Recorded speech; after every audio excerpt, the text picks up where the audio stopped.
Hoje são 26 de março, 20 horas e 35 minutos, aguardando a turma D05NA, com o tema Miopia de Marketing. Está aqui conosco o Manuel. Fala, Manuel, já tá ouvindo a gente, Manuel? Tá, ok. E Marcos, vamos fazer por parte, tá? Ok? Quando a gente lê um artigo, quando a gente lê um texto, a primeira coisa que nós temos que prestar atenção é o que o autor está dizendo, tá legal? Né? Então, na primeira leitura, do que se trata o texto? Você entra em contato. Numa segunda leitura, aí você consegue captar um pouco mais qual é a mensagem que ele quer transmitir, tá? E no terceiro momento da leitura, você pode fazer uma crítica sobre o que você está lendo, ok? No primeiro momento, a gente precisa entender o que o autor está escrevendo, né? Então, ele está dizendo assim: todo setor de atividade importante já foi, em alguma ocasião, um setor de rápida expansão. Olha que coisa interessante. Todo setor de uma atividade importante já foi, no passado, já foi um setor de rápida expansão, né? Então, ele fala que todo segmento, no passado, teve um momento que ele teve uma expansão muito grande, né? Isso aqui é um fato, ok? Aí ele fala assim: alguns setores que agora atravessam uma onda de entusiasmo estão sob ameaça de decadência. E a gente está vendo isso. Aliás, a gente viu isso nessa pandemia. A gente viu muitas empresas quebrando. Muitas empresas quebraram. E muitas empresas ainda estão quebrando. A gente está vendo isso, né?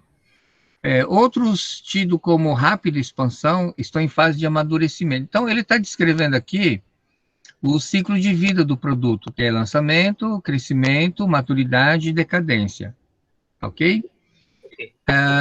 Aí a tese dele é a seguinte: em todos os casos, a razão pelo qual o desenvolvimento é ameaçado, retardado, detido, não é porque o mercado está saturado, é porque houve uma falha administrativa, entendeu? Então, ele põe a culpa, ele põe a responsabilidade da quebradeira das empresas nos donos da empresa, que não souberam se adequar ao novo mercado, ao novo normal.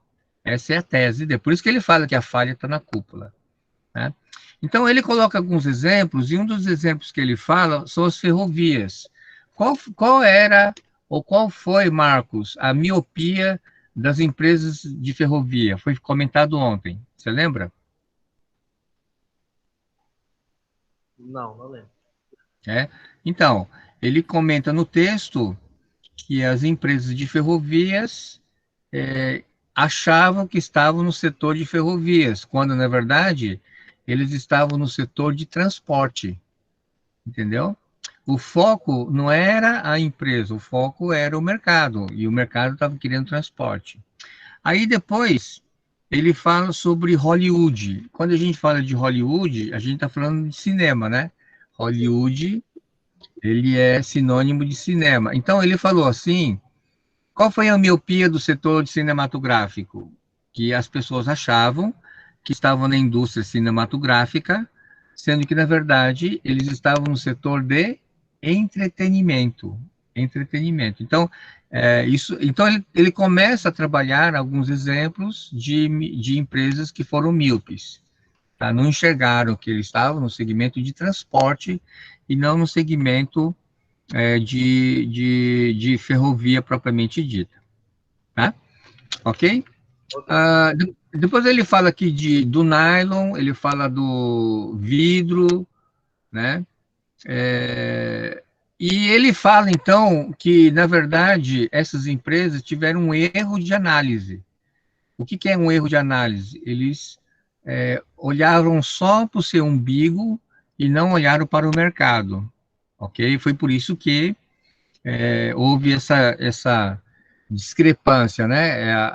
A indústria de ferrovia não enxergou que era de transporte, Hollywood não entendeu que era entretenimento, e assim sucessivamente. Tá bom? Ok? E Obrigado. a equipe, ok, equipe 2 foi Alessandra, Daniel e Herbinho. Herbinho tá aí? Cadê o Herbinho? Herbinho tá aí, né? Não, professor, não tô. É.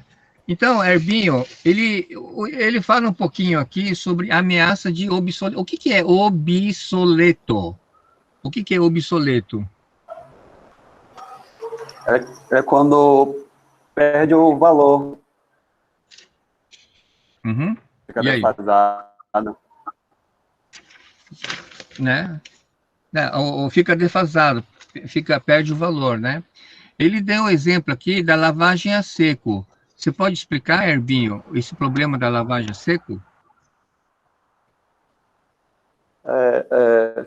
Seguindo a linha de raciocínio que o senhor falou, eles tinham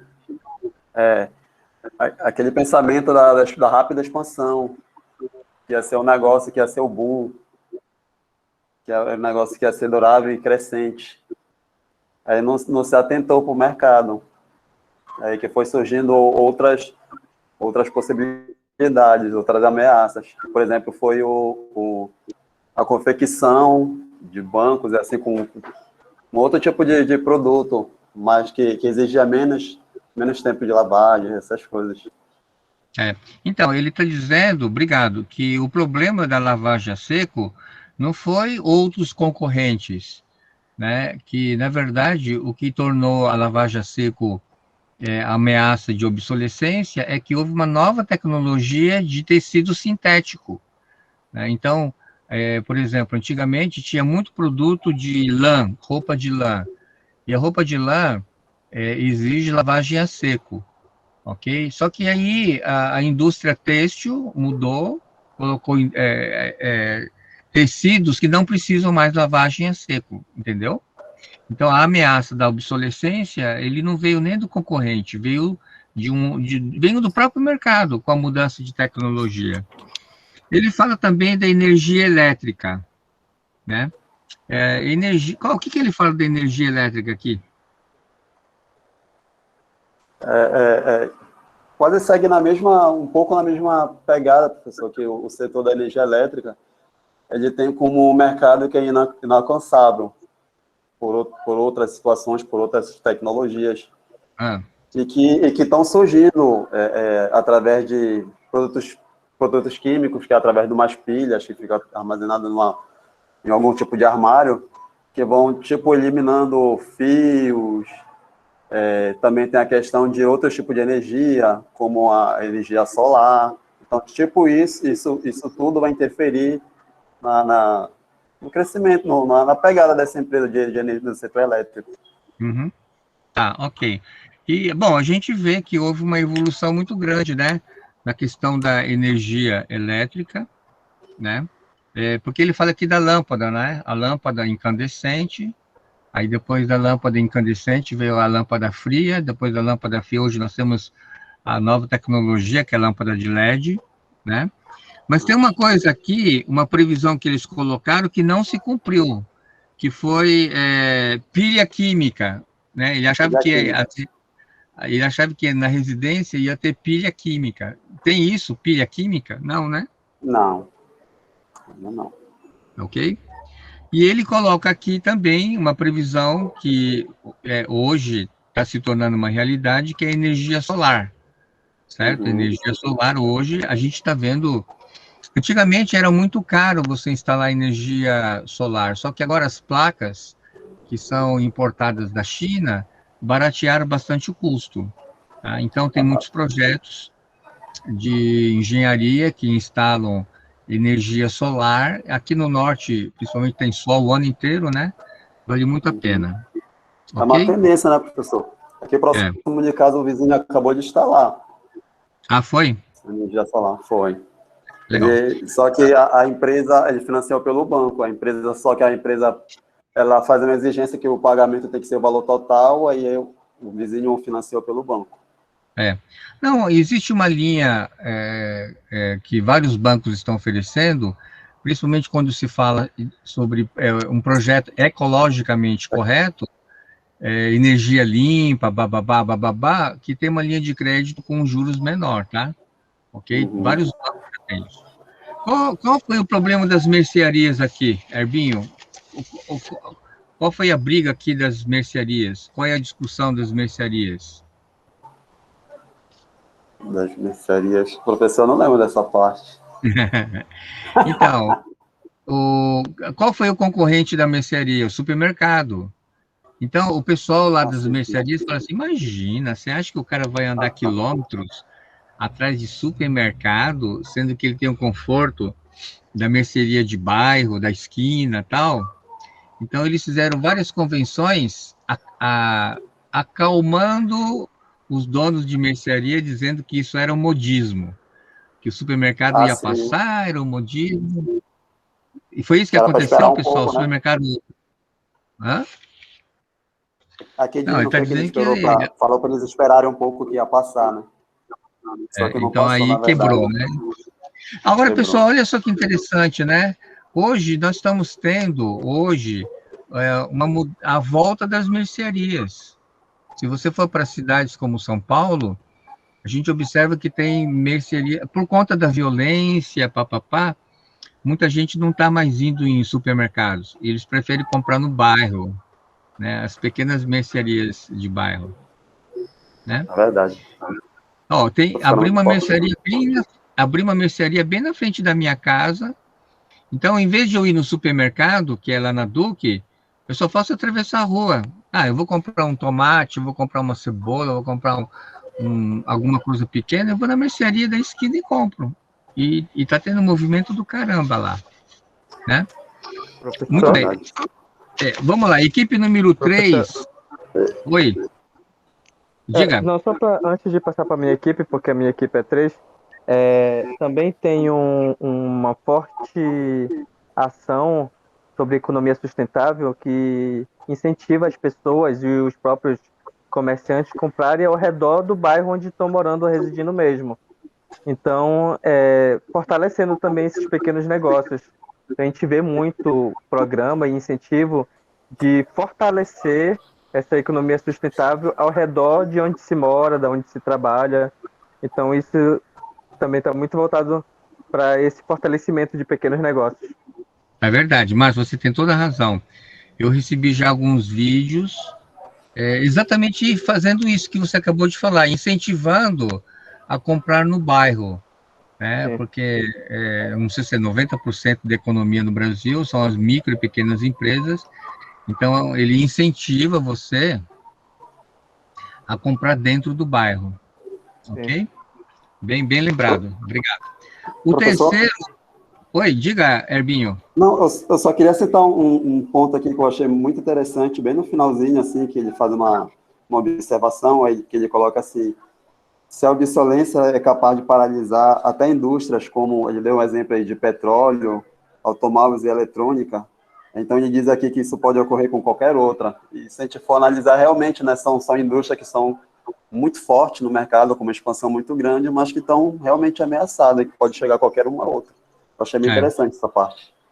é verdade. Não, já que você tocou nesse assunto, nós estamos tendo várias indústrias automobilísticas que estão fechando. Fechando no sentido Uhum. de estão parando, né? Bom, a Ford já fechou as portas, a Mercedes-Benz, do setor de caminhão, também parou a produção.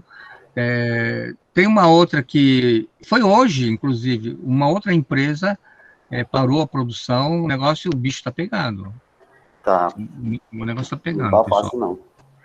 Ó, então tá, Márcio, o que quer dizer ciclo e o que quer dizer autoilusório? O que quer dizer ciclo e o que quer dizer autoilusório?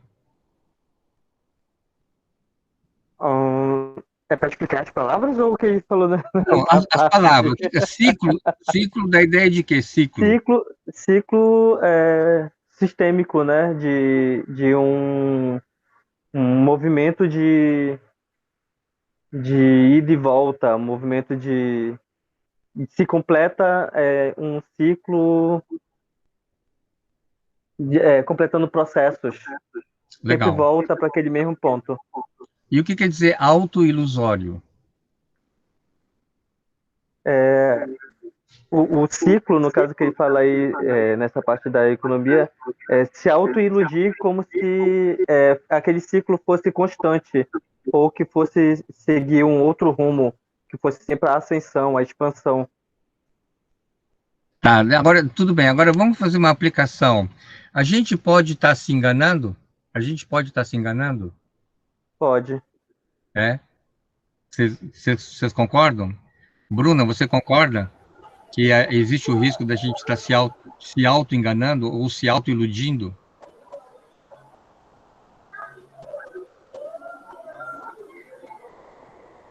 E aí? E aí, pessoal, Ela tá eu tenho falando, um mas não tá amigo. saindo o áudio. A Ah, Bruna. tá. Olha, eu tenho um amigo que ele é psicólogo. Aí eu falei assim, o nome dele é Paulo. Aí ele falou assim para mim, olha, Suzuki, Suzuki, ele falou ele assim, fala. eu acho que as pessoas, como um mecanismo de defesa, elas estão fingindo que não existe vírus, entendeu? Quer dizer, é um tipo ele está fazendo isso para se autoproteger emocionalmente falando, para não sentir medo, para não ficar doente. Então o cara ele se auto-engana, né? É uma auto-ilusão, não é isso? Sim. Não Isso é tem? verdadeiro, professor.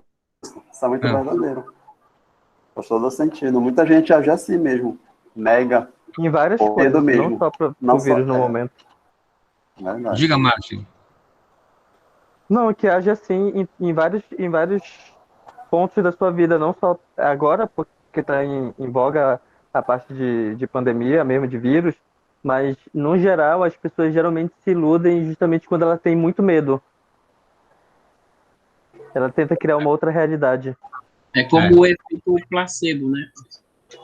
É, é isso O aí. efeito placebo. Então, o Márcio, aqui no texto, fala de um milionário de Boston. Você lembra Isso. dessa história? Qual é a história desse cara aí, do milionário de Boston? Ele fala que. Não, o texto faz uma crítica a ele, né?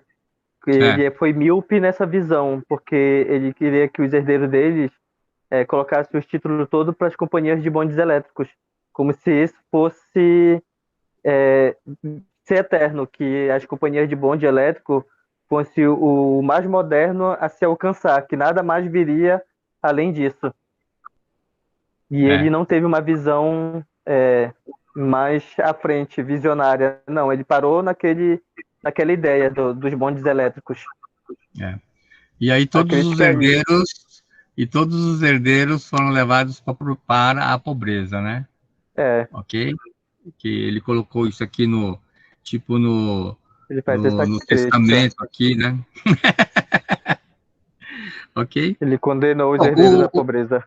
o ciclo autoilusório, ele está dividido em 4 partes. Você Sim. poderia explicar, Márcio, essas 4 partes? Eu posso ler primeiro? Pode ler primeiro, pode ler. Leia um de cada Ah, vez e tenta tá. explicar esse um.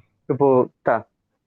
O primeiro é a crença de que o desenvolvimento é assegurado por uma população em crescimento e mais opulenta, como se o crescimento da população sempre fosse sustentar esse desenvolvimento, essa, essa economia que está prosperando, como se a população em crescimento, só isso fosse suficiente para dar uma sustentabilidade para ele sem um prazo determinado. Uhum, muito bem. A 2. segunda a dois é a crença de que não há substituto que possa concorrer com o principal produto da indústria. E essa miopia é uma das mais graves, né? Achar com que não tem um produto substituto que vá. Porque a gente sabe que no mercado existe um produto top, mas que existe outros produtos que podem não ser tão tops, mas vão fazer a mesma função, vão chegar onde se precisa, mesmo não sendo a qualidade igual ao produto top. Então a gente não pode achar, não pode ter essa miopia, mais uma vez, de que nenhum produto é substituível. Uhum, legal, muito show. Terceiro.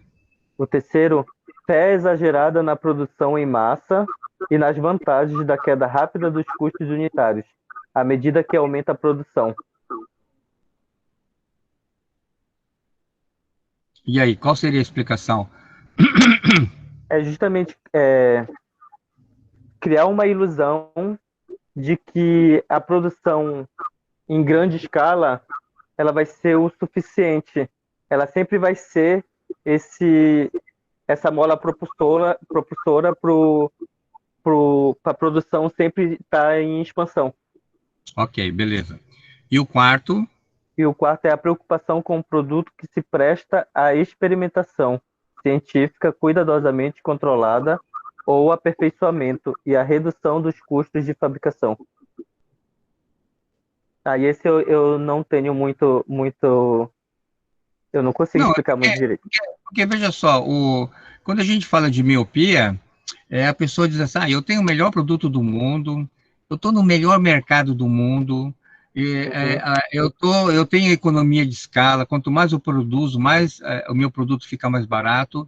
E o quarto é a questão de que o meu produto tem uma base científica, né? Eu tenho aqui, o meu produto tem uma experimentação científica totalmente controlada, ok? E a redução dos custos de fabricação. Então, isso gera o que ele chama de ciclo autoilusório. O cara, e fica rodando, rodando, rodando, não sai do lugar, porque ele vai, eu tenho o melhor produto do mundo. E eu acho que isso a gente tem que aplicar na nossa vida pessoal. Tipo assim, o cara que se acha. Não tem gente assim? Que se acha? Não tem? Tem, Vocês tem conhecem? sim. Cai Vocês até um pouco conhecem? na arrogância, né, professor? Isso. Arrogância. Eu acho que a arrogância precede a ruína, realmente. Uhum. Então, a gente tem que tomar muito cuidado. A gente não pode ser arrogante e achar que nós somos os melhores.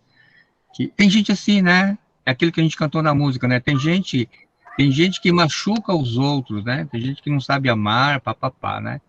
Ok? Então, aí, Professor, Márcio, oi, pode falar. essa questão aí que o Márcio acabou de pontuar, assim, aconteceu um pouco com a empresa que eu trabalho. Ela é uma multinacional, e ela tem vários produtos que são líderes de mercado. Sim. Aí ela sempre usa o argumento, nós somos os melhores, só que chegou um tempo que ela foi cegando isso, a empresa, de uma certa forma, que ela não foi conseguindo enxergar um pouco a concorrência. Aí o que aconteceu? A concorrência engoliu uma boa fatia de mercado, e quando ela se atentou, essa fatia que ela perdeu, ela não conseguiu mais recuperar. Ainda bem que ela enxergou a tempo de não perder mais ainda.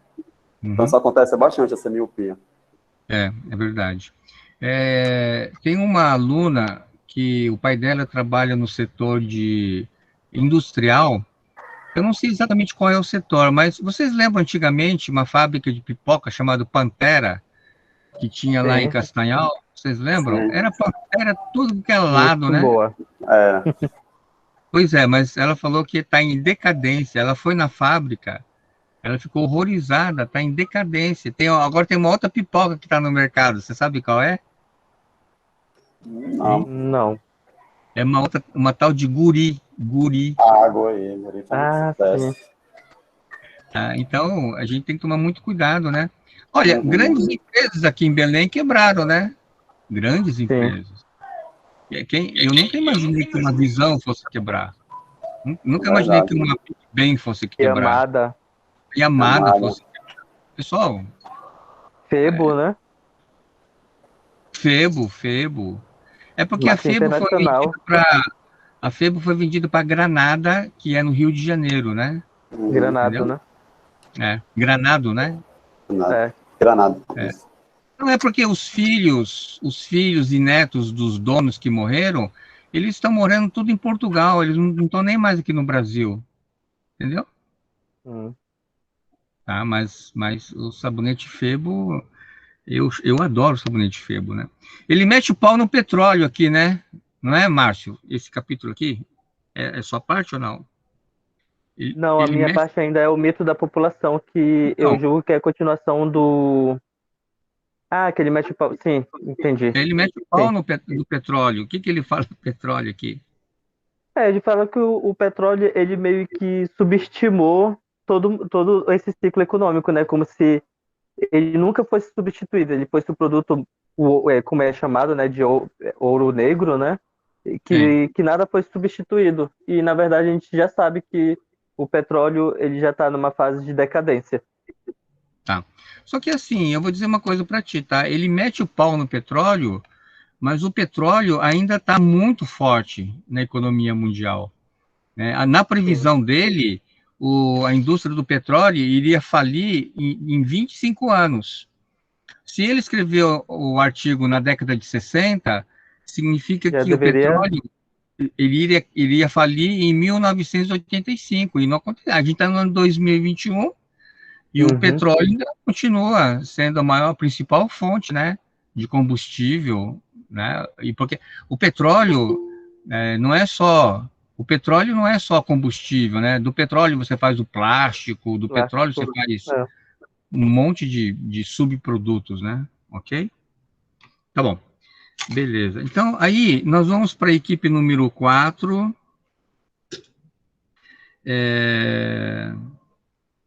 Ok. Na equipe número 4, Eliene, Lorildo e Maria. Eliene, Lorildo e Maria. Tá? Ele fala aqui sobre a onda do petróleo, né? Ok? Ele fala do óleo cru. Tem alguém da equipe 4 aqui ou não? Eu tô aqui. O que é esse? O óleo cru era usado para quê, Lorildo? Ele diz no começo que o óleo era usado para... Como é que eu posso explicar? Medicamento. Era medicamento que aí passou para aquela onda de que o petróleo era a fonte que dava mais lucro, né? Que ninguém podia bater eles, que não existiria nenhum tipo de concorrência nos lados deles, da visão deles. Vamos por etapa, né? Do petróleo, ele fala assim, que o óleo cru era usado como medicamento. Aí depois do óleo cru, ele fala dos lampiões. Lampião. Alguém já viu lampião? Alguém já viu lampião? Lampião a querosene.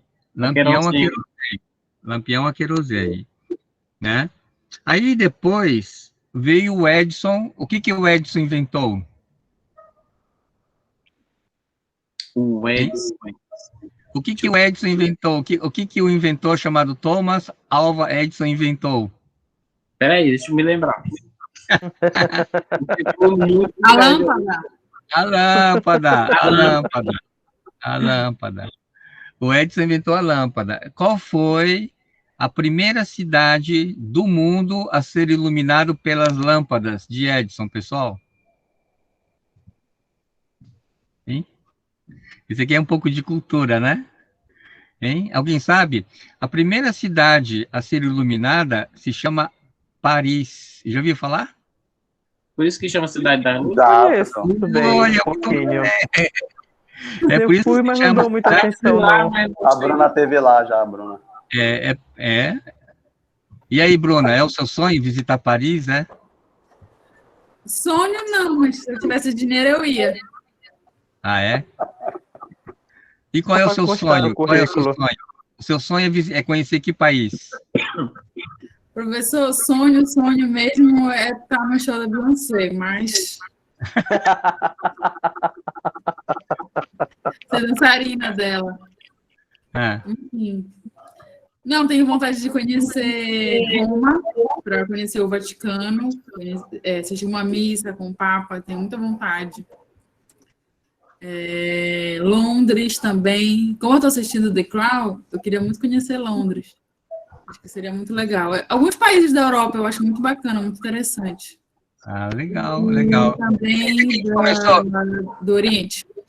Legal, já que a gente começou, vamos lá. Marco, qual é o país que você tinha vontade de conhecer?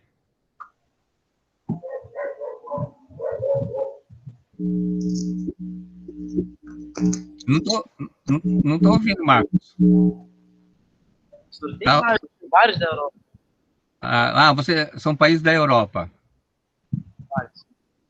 Tá, vamos lá. Lorildo, qual é o país que você tinha vontade de conhecer, Lorildo? Tóquio, ó, professor. Olha, Tóquio, é? Eu gosto do Japão, não sei porquê. Eu acho muito bonito, sabe? Muito moderno, ao mesmo tempo muito simples. É. A parte também O Japão é um misto do moderno com as coisas antigas, né? Isso. As tradições. Antiguidade também. Legal. E você, Márcio, você tem vontade de conhecer que país? Dubai, Suíça, Tóquio e Austrália. Olha! Ok, legal. E você, Ana Clara? Tem vontade de conhecer que país, Ana Clara?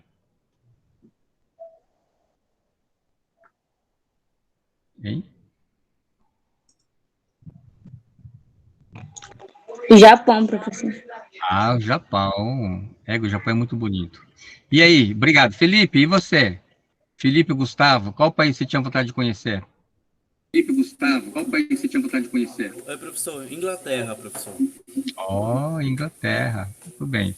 Herbinho, qual país, Herbinho? Oh, Inglaterra. Muito bem. Só um, professor. Aonde? Eu falei 4. Só um país. O Márcio falou 4. O Márcio falou 4. Olha, o primeiro seria o Japão, Itália, Inglaterra e França. Oh, muito bem. E você, Bianca? E você, Bianca?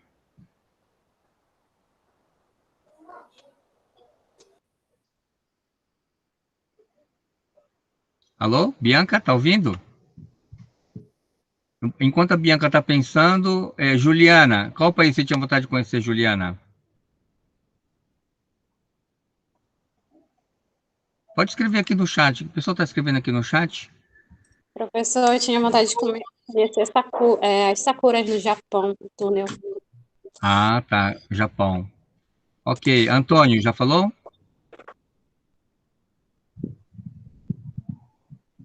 Antônio. Manuel, escreve aí, Manuel. Alô, Manuel? Oi, professor. Desculpa. Ok. E aí, Antônio? Que país você tinha vontade de conhecer, Antônio? Olha, professor, por falar a verdade, meu negócio é sair de Belém mesmo. O resto a gente resolve. Legal. Agora eu sair daqui. Terra firme, Guamá. É o país dele, o país. E no máximo é aqui em Outeiro. Ó, Bianca, Estados Unidos e Coreia do Sul. Olha, Inglaterra. Bianca quer conhecer Coreia do Sul, ó. Legal, show de bola. Muito bom. É legal, é bom a gente ter esses sonhos, né? Quem sabe um dia a gente realiza, é legal, né? Pessoal, olha só que interessante no petróleo, né? Então, o Edison inventou a lâmpada, aí depois apareceu aquecedores, né? Que eram utilizados a querosene, aí depois veio o motor a combustão.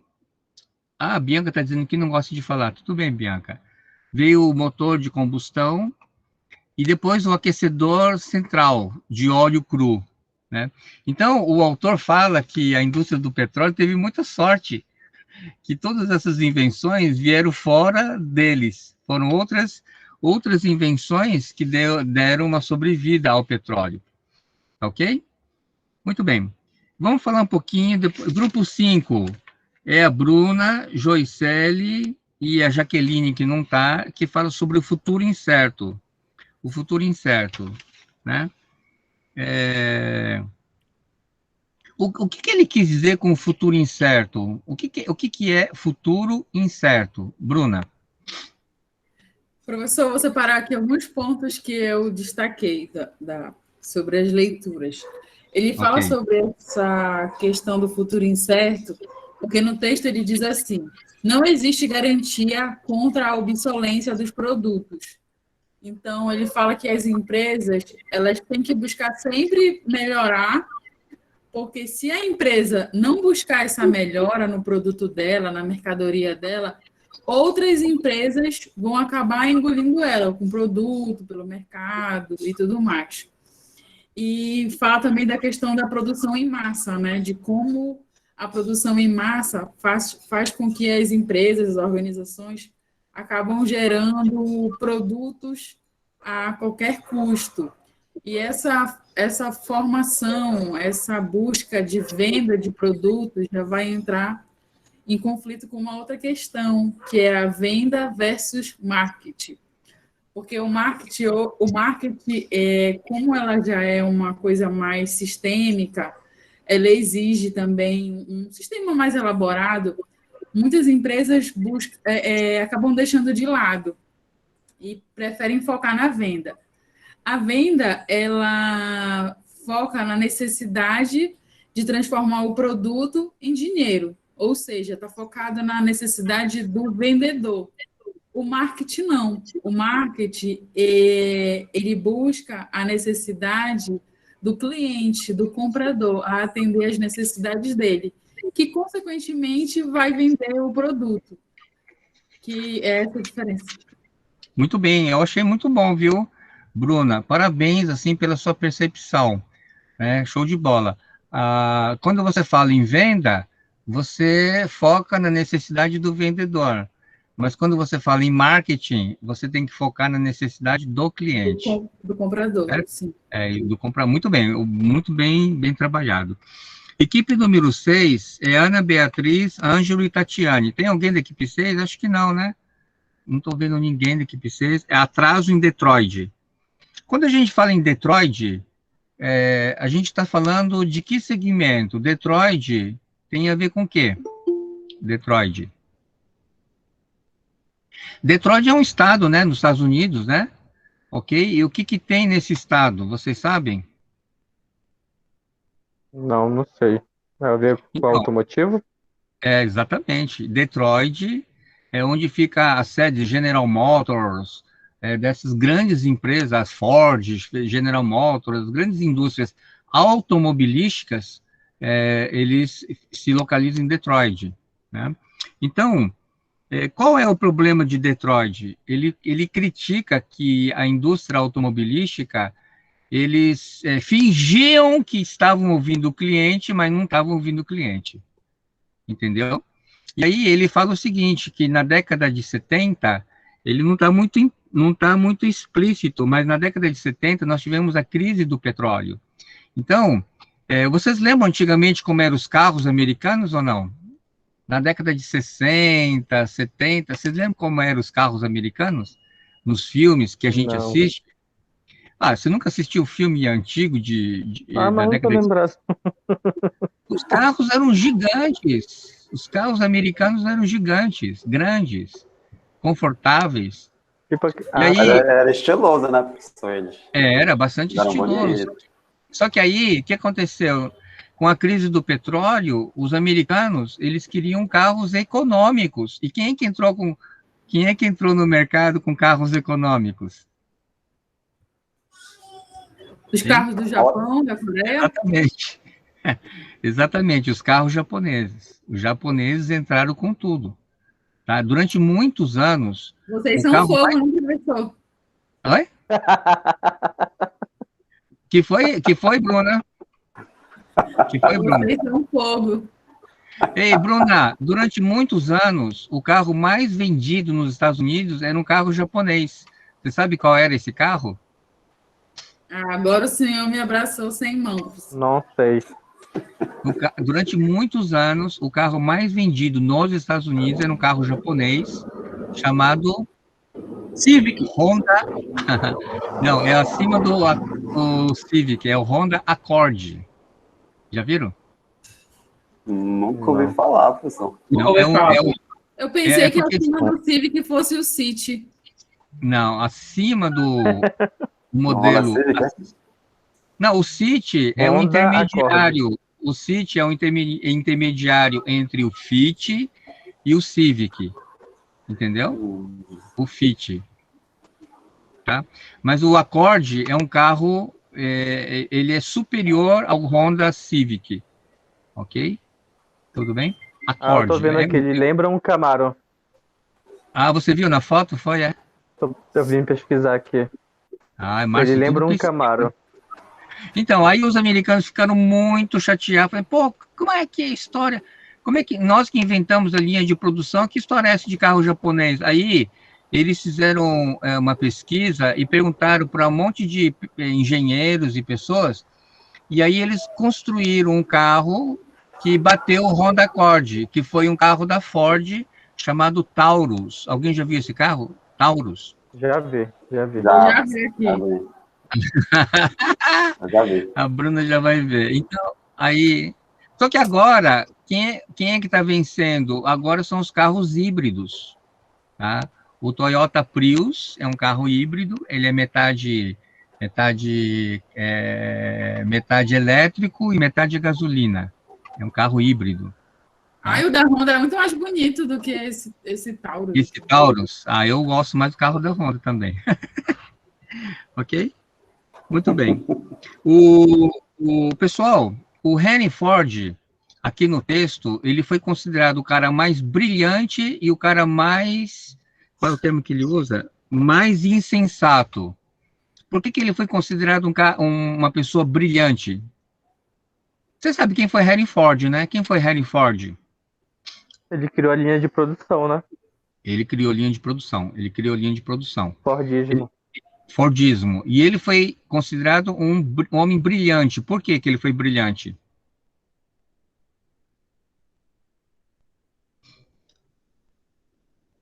Ele foi brilhante porque ele é muito realizou... associado ao carro de marketing, né? A parte de marketing por causa dos carros modelo T. Não, ele foi brilhante porque ele desenvolveu a linha de produção e o carro ficou muito barato. Popularizou. Mas por que ele foi considerado insensato? Por que ele foi considerado insensato? Porque ele só quis construir carro preto. Exatamente. Da economia. Exatamente. Eu só queria... Não, porque ele achava que a cor preta é uma cor que combina com tudo, não enjoa, ele seca mais rápido. Então ele falou, não... Uma série de qualidades. Desde que seja preto, né? Entendeu? Esse foi o problema dele, né? E o autor, ele diz o seguinte... Em geral, página 11, nós estamos na página 11. Em geral, nós homenageamos por um motivo errado, o seu gênio em matéria de produção. A gente homenageia ele por conta da produção. Só que o autor, ele fala o seguinte, na verdade, ele era um gênio de marketing. Por que ele era considerado um gênio de marketing? Porque na cabeça dele, ele falou, nós temos que fazer um carro de $500. Cara, primeiro ele queria oferecer um carro de $500. Depois é que ele foi na produção para produzir o carro de $500. Quanto é que está um dólar hoje? 5,8? Quanto é que está hoje um dólar? Peraí. Pessoal, você compraria um carro 0 km da Ford por R$ 2.900? Compraria? Na hora. Pessoal, o carro a R$ 2.900. Tá 5,76 o dólar. Tá 5,76? Pois Sim. Tá caro pra caramba, né? Então, então, o Ford, na opinião do Levitt, ele foi um cara que revolucionou, mas o forte dele é marketing e não produção, ok? Tá? Bom, aí nós temos aqui província. O que quer dizer provincianismo? O que é província? Província. Província da ideia de quê? Província. Interior, de clássico, de coisas paradas no tempo. Parado no tempo, né? Então ele fala da indústria de chicote, né? Que ele fala, que mais? Ele fala das baterias elétricas, ok? Ele achava que a gente ia ter carros movidos a energia solar. O cara era visionário, né? Escreveu na década de 60, ele achava que a gente ia ter carros movidos a energia solar. Uma boa, né? Mas hoje em dia já tem projetos disso. Tem. Tem projeto, sim, com certeza. Mas ainda é bem distante ainda, né, de ser usual no dia a dia. Bom, A equipe número 7 é do Antônio, Ariel e do Daniel, né? Ele fala sobre destruição. O que quer dizer destruição criativa, Daniel? O que é isso? Destruição criativa.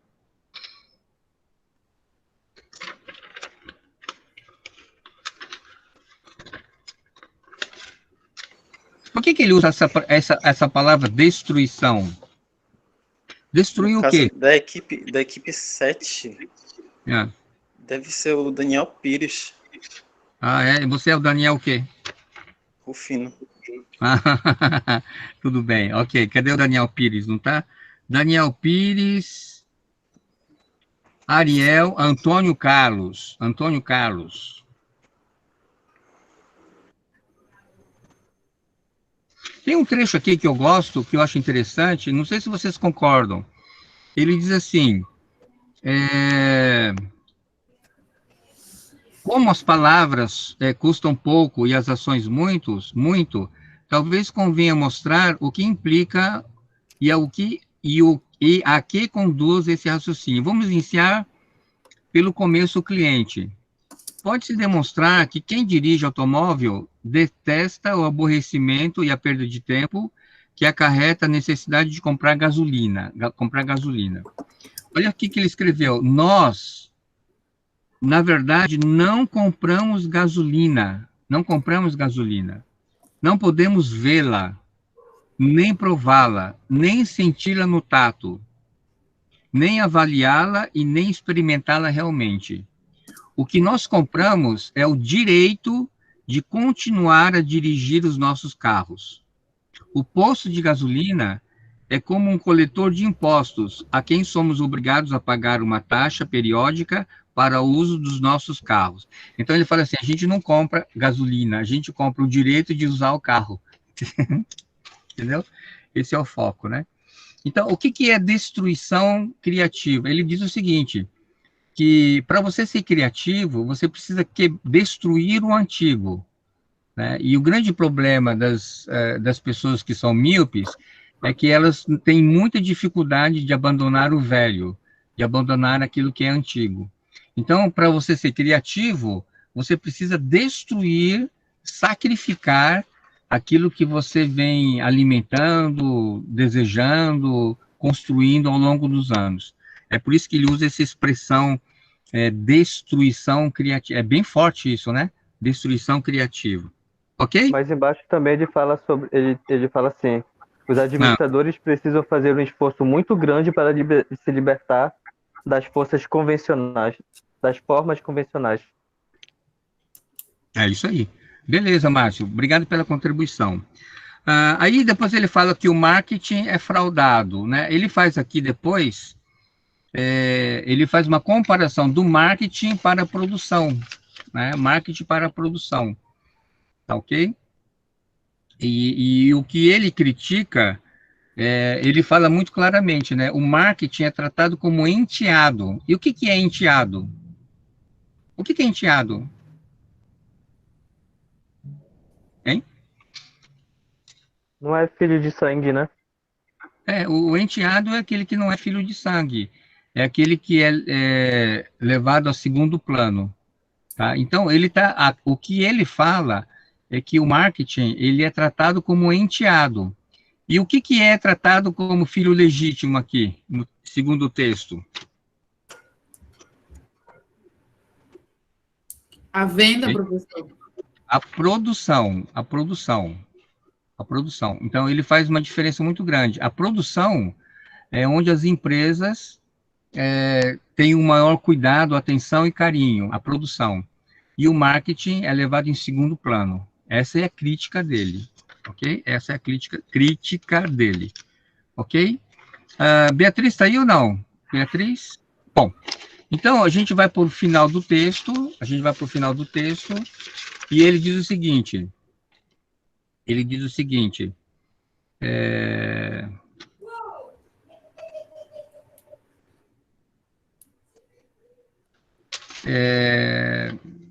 eu vou ler a conclusão, que eu acho que ele fecha muito bem, ok?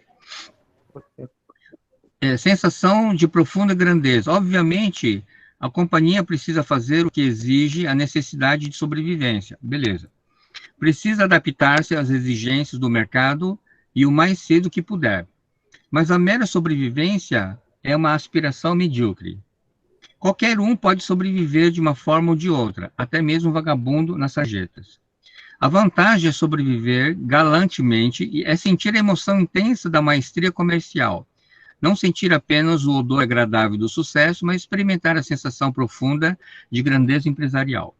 Nenhuma organização pode atingir a grandeza sem um líder vigoroso. Então, olha só, desde o começo, ele está falando que se uma empresa quebra, é a culpa da administração.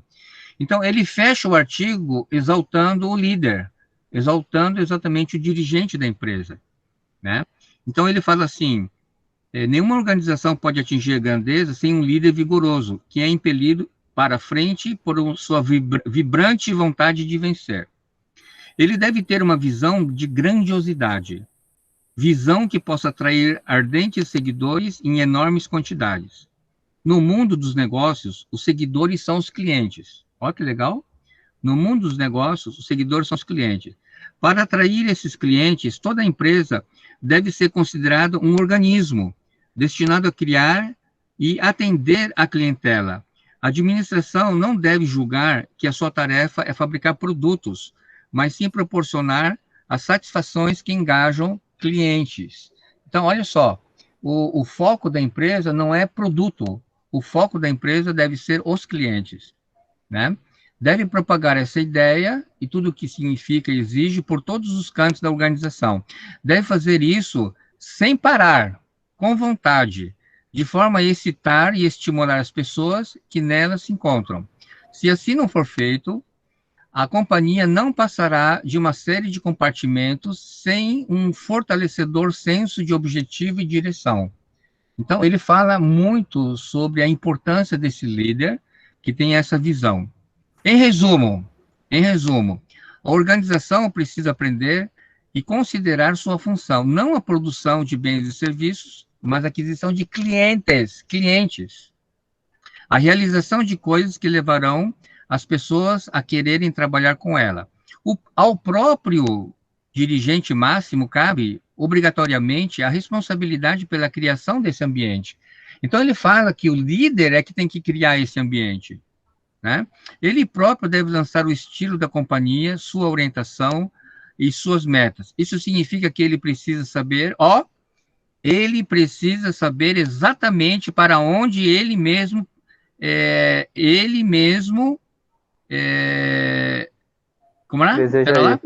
deseja ir, obrigado, assegurando-se de que a organização toda esteja entusiasmadamente disso, saiba onde está indo, né?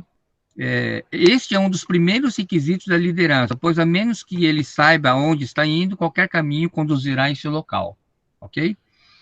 Se servir qualquer caminho, então o dirigente máximo da empresa pode muito bem arrumar a sua pasta e ir pescar.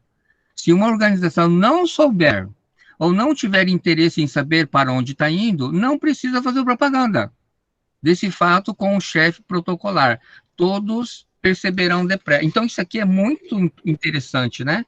Ele fecha o artigo falando da importância do líder, e que o líder tem que saber aonde ele quer, e todo mundo tem que saber aonde que o líder está levando a empresa, né? Se ele não souber e não inspirar isso, então ele fala assim, é melhor isso aí pescar, pô. Ninguém, né? Pessoal, isso reflete muito, né, a direção do nosso país, né, em relação ao enfrentamento da Covid. Nós estamos agora no 4º ministro da Saúde, né, e até hoje, até ontem, né, anteontem, eles fizeram um plano nacional de combate à Covid, que juntou as 3 esferas, executivo, legislativo e judiciário, depois de um ano, né? Então, o Brasil não teve uma condução efetiva do combate ao Covid. Por isso que nós estamos com mais de 300 mil. Pessoal, se bobear, a gente vai chegar em 500 mil mortos aqui no Brasil, se bobear, ok? saiu no noticiário que 60% das pessoas que estão sendo infectadas em São Paulo já é a variante de Manaus, a P1, ok? E já está tendo uma outra variante aí que a vacina não tá dando conta. Olha que perigo, né? Perigo pra caramba, né? Oi.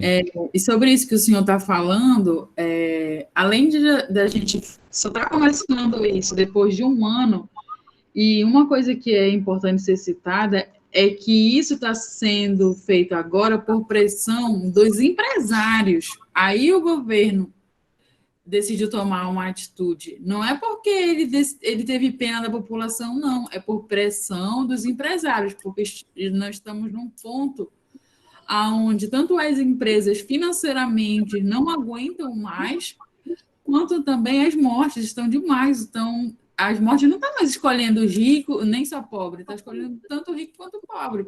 Está morrendo muita gente. E a gente vê hoje que não é mais a questão do dinheiro. Não basta somente ter plano de saúde. Não está morrendo só quem está no SUS. Mas quem está nos melhores hospitais também está morrendo. E isso, infelizmente, é uma realidade, né? É um absurdo o governo está fazendo isso. Né? Ok. Pessoal, então, vocês gostaram do artigo? É show de bola, né? É um artigo antigo, mas é super atual. Quem puder ler depois com calma. E da dinâmica. Como assim da dinâmica? Muito bacana. Da dinâmica de estudar o artigo. Não só fazer uma leitura, cada um fazer sua leitura individual, mas a gente fazer uma leitura e cada um colocar seu ponto de vista. Ficou bacana. Legal, Márcio. Obrigado. Valeu. Show de bola. Pessoal, bora fazer a chamada, né? Mais aula, professor. Oi, que foi, Bruna? Acho que a gente devia fazer essa dinâmica mais nas próximas aulas. Eu também gostei bastante, concordo com o que o Márcio disse. Por exemplo, no meu grupo ficou 3 moças, né? Eu, a Thaís e a Jocely. Aí, hoje mais cedo, eu conversei com a Thaís, porque como ela é adventista, né? Aí nós lemos de tarde, no horário que ela podia, individualmente, e depois a gente teve uma troca para poder chegar num consenso assim, de ideias do que a gente achava e tal. Foi bacana também. Legal, Bruna. Show de bola. Parabéns. Muito bom. Eu vou fazer a chamada. Obrigado, Arbinho. Obrigado. Valeu. Eu vou fazer a chamada. Bora fazer a chamada. Onde é que tá? Ok. Só um minutinho, por favor, tá? Professor, e a gamificação não vai ter mais? Quem baixou esse artigo do Miopia em Marketing ganhou uma moeda de ouro. Você não ganhou? Eu ganhei. Sim. Não, mas é como a Sinel faz naquelas plataformas, é bacana também. Tá. Sim, bora fazer, sim. Bora fazer. Peraí, vou fazer a chamada rapidinho, por favor.